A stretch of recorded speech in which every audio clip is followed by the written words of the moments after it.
In the first phase of the Marvel Cinematic Universe, 2008's The Incredible Hulk is kind of the odd one out.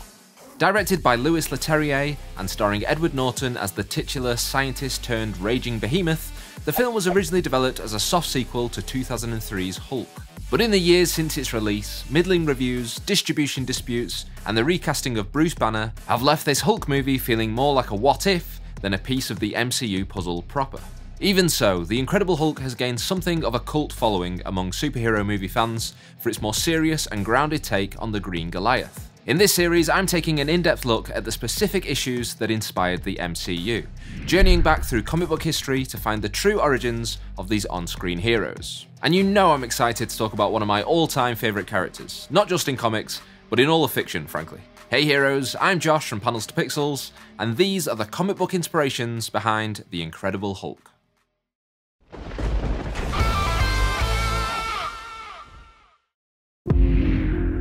First appearing in The Incredible Hulk Issue 1, cover dated May 1962, Dr. Bruce Banner is gearing up for the first test of his invention, the G-Bomb. Hey, wait a minute, that gamma bomb looks a lot like a giant... Johnson!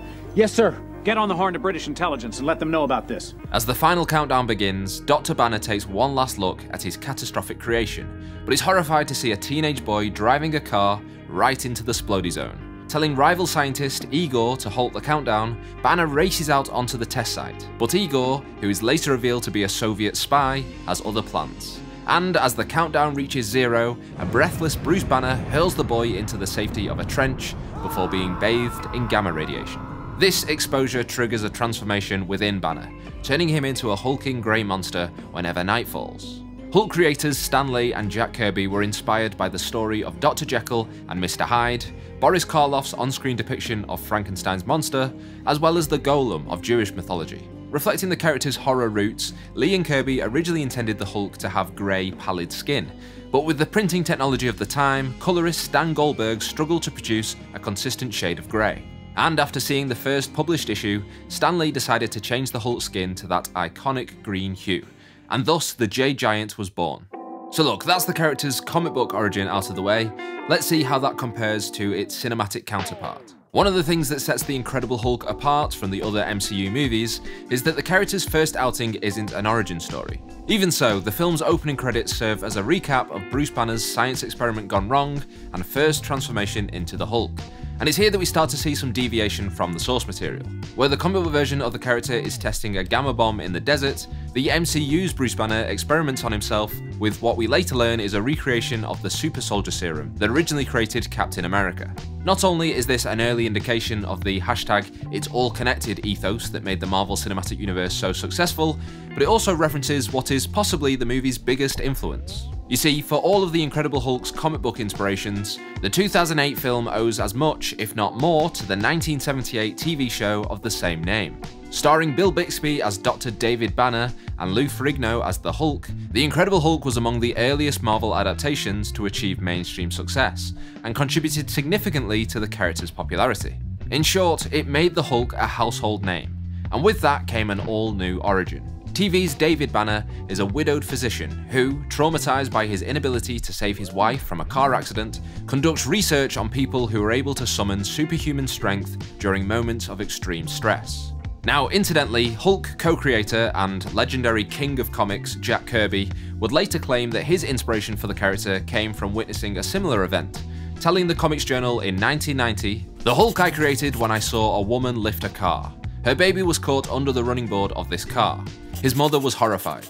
She looked from the rear window of the car, and this woman in desperation lifted the rear end of the car." But anyway, back to the TV show, and in an unsupervised lab experiment, Banner subjects himself to gamma radiation, unaware that the recently recalibrated radiology equipment administers a massive overdose. He initially believes that the experiment has failed, but when a flat tire leads to an injury, Banner's anger triggers a transformation into a 7-foot-tall, 330-pound, green-skinned rage monster.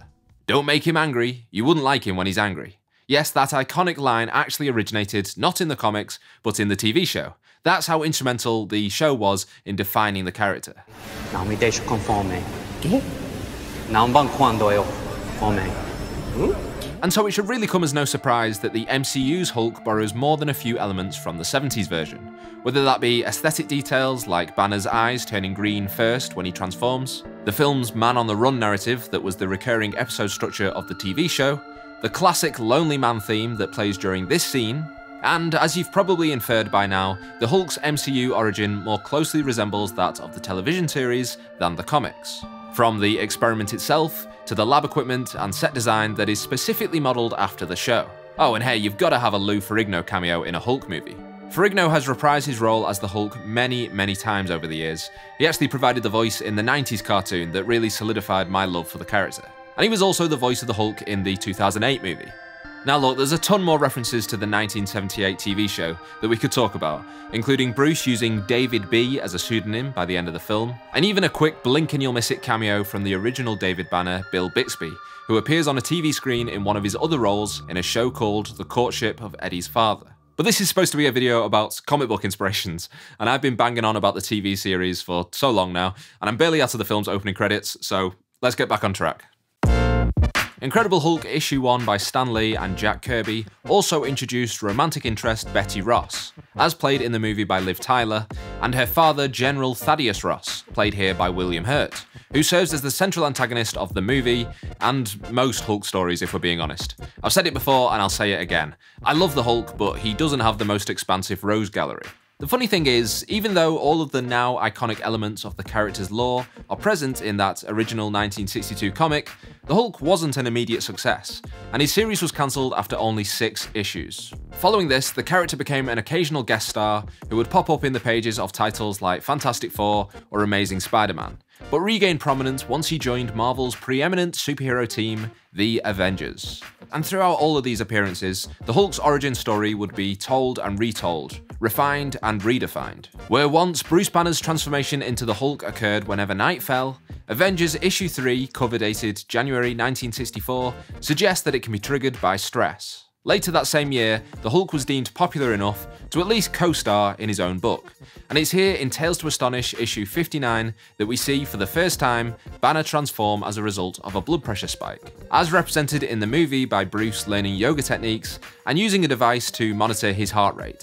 Hulk continued to co-headline Tales to Astonish, and it's in this series that we see many of the character's essential elements make their first appearances. In Tales to Astonish issue 65, we get the first occurrence of the Hulk's trademark thunderclap, as seen in the movie's final action sequence. And in issue 88, we see for the first time the iconic phrase, Hulk! Smash! Then in Tales to Astonish issue 90, we are introduced to Emil Blonsky, aka Abomination, as portrayed by the inimitable Tim Roth in the Marvel Cinematic Universe. If General Ross is the Hulk's ideological arch-opponent, then Abomination is his physical nemesis, and really becomes the main villain of the movie by the final act. But speaking of villains, we kinda have to talk about Tim Blake Nelson as Samuel Stearns, whose transformation into classic Hulk villain The Leader is heavily hinted at in the movie, and who is said to be returning to the MCU in Captain America: Brave New World. The Leader first appeared in Tales to Astonish issue 62, cover dated December 1964, and is also arguably the Hulk's arch-enemy. It's kind of a Green Goblin versus Doc Ock situation. Who's the biggest bad of all? It's hard to say. But what isn't hard to say is a huge thanks to Whatnot for sponsoring this video. Stay tuned to find out how you can get £10 to spend on comics, but first, let me show you some absolute fire I got in the mail this week. In case you don't know, Whatnot is an app where you can shop for collectibles through live streams. And they've been helping me fill some gaps in my 90s comics collection by sponsoring my videos. And this is an insane haul that I got all from one live stream. So first up, we're talking about the Hulk. So this is Incredible Hulk issue 330. This is Todd McFarlane's first work on the Incredible Hulk, which is really where he made a name for himself at Marvel. So this is a key issue. On any other day, I would be really excited to get this, but it's about to get a whole lot better. So then next up, we've got Superman Man of Steel, issue 17, issue 18, and issue 19. That is the first cameo appearance, the first costume appearance, and the first full appearance of Doomsday, iconic 90s Superman villain. But this one live stream kept getting better and better. The seller kept pulling out all this 90s gold. So we've got Web of Spider-Man issue 118. This is the first appearance of Ben Reilly as the Scarlet Spider. And then boom, Amazing Spider-Man issue 361, first appearance of Carnage. This is one of the most important superhero comics of the 90s, and I was really happy to get it on Whatnot. And look, I'm not finished yet. I'm on Whatnot all the time now, shopping for those 90s first appearances, and you can too by using my referral link that's on screen now or in the description of this video. And just by signing up, you get £10 to spend on comics. That's free comics, baby. Where else are you going to get a deal like that? So I highly recommend you go and redeem your £10 credit, and it helps support the channel, and it's just great fun. I'm on there all the time now. So I'll see you over there on Whatnot. So far, we've only really talked about comics from the 1960s in this video, but in the decades that followed, the Hulk became a mainstay of the Marvel Universe, and many different artists and writers contributed to the character's mythos. While promoting 2008's The Incredible Hulk, director Louis Leterrier cited fan-favourite Hulk artist Dale Keown as having influenced the character's look on film, specifically referencing the way Keown depicted Hulk's scale and musculature. Additionally, Hulk's hair length in the movie was said to be based on the artwork of Mike Deodato, who, when he wasn't busy creating everybody's least favourite Thor and Wonder Woman costumes, drew many Hulk comics in the late 90s and early 2000s. Louis Leterrier also revealed that he took a lot of inspiration from Jeff Loeb and Tim Sale's Hulk Grey, a 6-issue miniseries that ran from 2003 to 2004. Hulk Grey once again recounts the character's origin and Bruce Banner's early years as the Hulk, but really focuses in on the relationship between Bruce and Betty, as well as the motivations of General Ross, in ways that clearly influenced the 2008 movie. The scene in which Hulk takes Betty King Kong style and takes shelter from a thunderstorm in a cave is lifted wholesale from Hulk Grey, for example. Meanwhile, the film's writer, Zach Penn, has cited comic book writer Bruce Jones's run on The Incredible Hulk Volume 2 as being a significant influence on his screenplay. Bruce Jones began writing the series with Incredible Hulk issue 34, cover dated January 2002, and it's here that we get the introduction of the mysterious Mr. Blue, with whom Banner communicates online under the alias Mr. Green. Now, if you've seen the film, you know that the correspondence between Mr. Blue and Mr. Green as they try to figure out a way to cure Bruce is a major plot point. And while Mr. Blue turns out to be Samuel Stearns in the movie, in the comics it's eventually revealed to be Bruce's wife Betty. Also in issue 34, we see Bruce practicing yoga and focusing on the tick tick tick of a metronome in order to control his mood. And this also makes it into the movie. As this video series continues and we get further into phase 1 of the MCU, we're going to be seeing more and more inspiration taken from Marvel's Ultimate line of comics, particularly as we get closer towards the Avengers, in which the influence of Mark Millar and Brian Hitch's Ultimates is undeniable. But that influence can also be seen here in The Incredible Hulk. For example, in this scene that sees Bruce Banner jumping from a helicopter in his non-Hulk form, crashing into the ground, and then re-emerging fully hulked out, which is taken directly from this sequence in Ultimates issue 12 and 13, cover dated November 2003 and April 2004. I've heard of skydiving turning people green before, but that's a whole other level. And finally, the Ultimate version of the Hulk also got a revamped origin in the pages of Ultimate Origins issue 4, cover dated November 2008. Here, Bruce Banner is recruited by S.H.I.E.L.D. and tasked with recreating the super soldier serum that created Captain America. But he secretly tests the serum on himself, bringing us full circle to the beginning of this video and the beginning of the movie. So hey, that was every comic that significantly inspired 2008's The Incredible Hulk. Thanks for watching this video, heroes. If you want to see more stuff like this, don't forget to subscribe to Panels to Pixels and give that bell icon a little ring-a-ding-ding so you never miss out on future videos. A huge thanks to Whatnot for sponsoring this video. Go claim your free £10 and buy some comics on me, and I'll see you in the next video. Bye bye.